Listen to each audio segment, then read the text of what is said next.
Manchester United melanjutkan tren kemenangannya di pramusim. Menghadapi Crystal Palace di Melbourne, Australia, MU menang dengan skor akhir 3-1. Laga pramusim antara MU versus Crystal Palace digelar di Melbourne Cricket Ground pada Selasa 19 Juli 2022.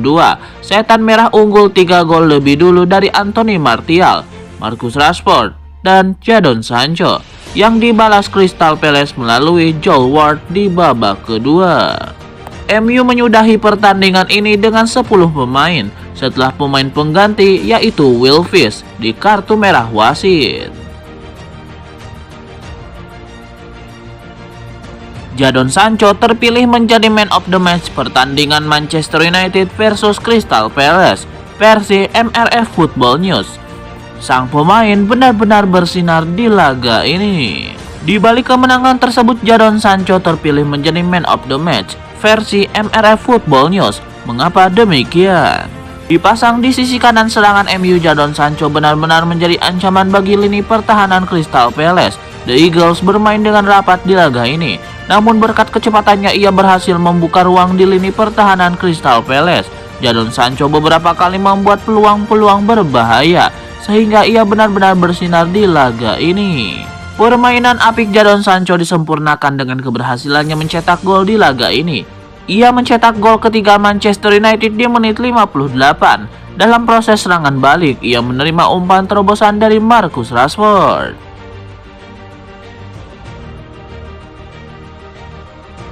Erik ten Hag mengirim peringatan buat segenap pemain Manchester United. Ten Hag tidak akan menolerir perilaku tidak disiplin.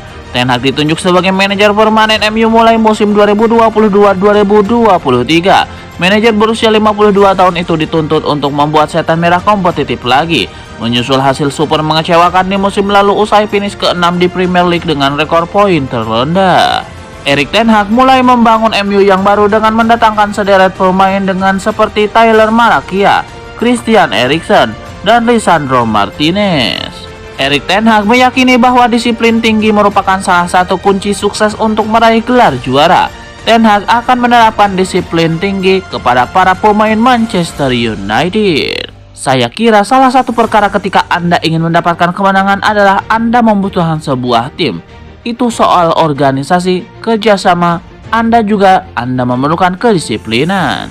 Ketika tidak ada kedisiplinan, Anda tidak akan menemukannya di atas lapangan juga. Soal masalah itu saya cukup keras, tapi saya kira para pemain sendiri seharusnya keras kepada satu sama lain. Karena jika mereka ingin mencapai sukses, mereka harus kompak.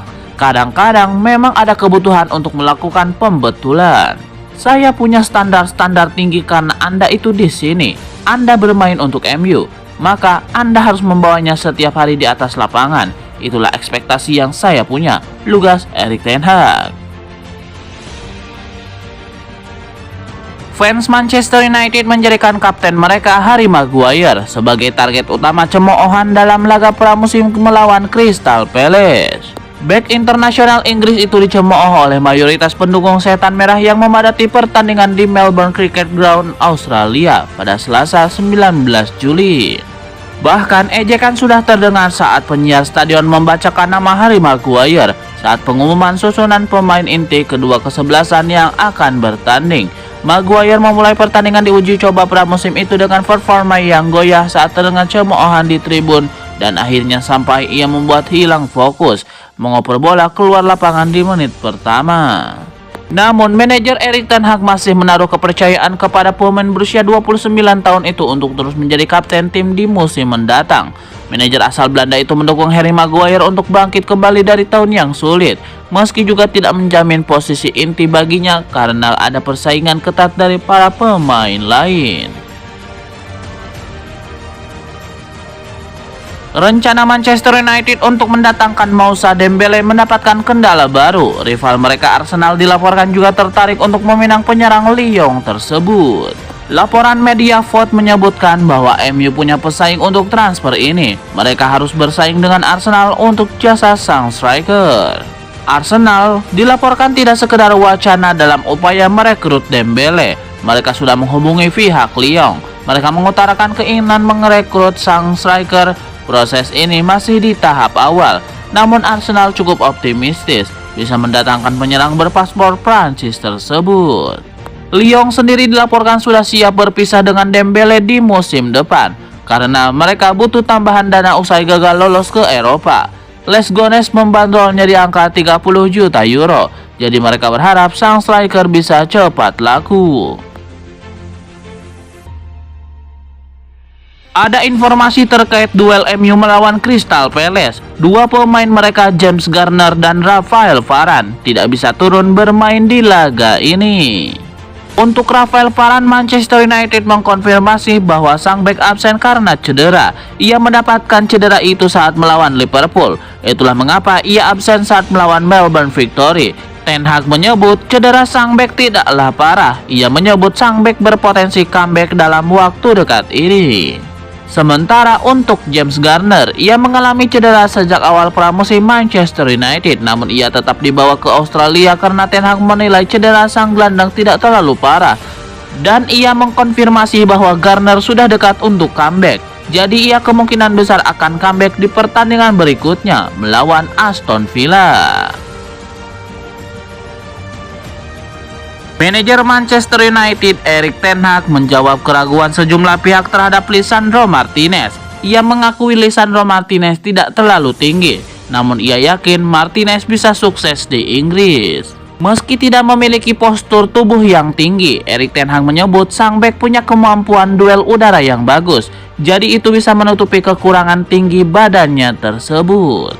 Saya bilang bahwa dia cukup bagus dalam duel-duel udara. Ia memiliki timing yang bagus dan itu salah satu kemampuannya dan saya nyaman akan hal itu. Memang betul kami membutuhkan keseimbangan yang tepat di dalam tim ini. Kami memutuskan merekrutnya karena ia bisa melengkapi tim ini.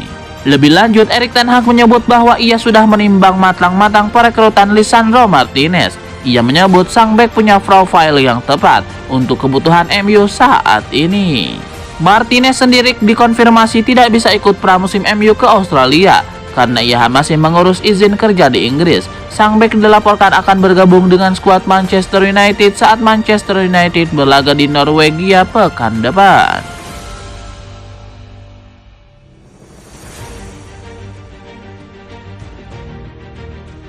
Sesi pramusim Manchester United di bawah kendali manajer Erik ten Hag berjalan positif. Bahkan sang manajer dilaporkan terkesan dengan kualitas yang ditampilkan dua pemain muda setan merah. Dari dua uji coba yang dimainkan, para pemain mulai beradaptasi dengan skema bermain yang dibangun Erik ten Hag. Bahkan ada dua pemain MU yang secara khusus mampu mencuri perhatian Erik ten Hag. Siapa sih mereka?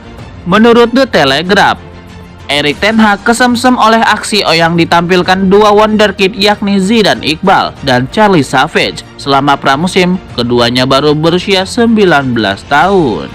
Zidane Iqbal dan Charlie Savage selalu dimainkan pada babak kedua pada dua laga pramusim yang sudah dijalani United. Mereka mampu memberikan energi dan warna baru di lini tengah setan merah jika dibanding duet Fred dan Scott McTominay. Zidane Iqbal punya kemampuan olah bola yang bagus. Dia punya teknik dribble apik dan bisa lepas dari pressing lawan. Sementara Savage bisa melakukan distribusi bola dan memutuskan serangan lawan. Selain itu, etos kerja dan karakter mereka juga dinilai sangat positif. Ten Hag bakal memberikan kesempatan bagi pemain muda untuk masuk ke tim utama. Ten Hag disebut tidak peduli dengan nama besar dan reputasi sang pemain. Dia lebih peduli dengan apa yang dikerjakan anak asuhnya di latihan dan lapangan. Pada kasus ini, Zidane Iqbal dan Charlie Savage telah memikatnya.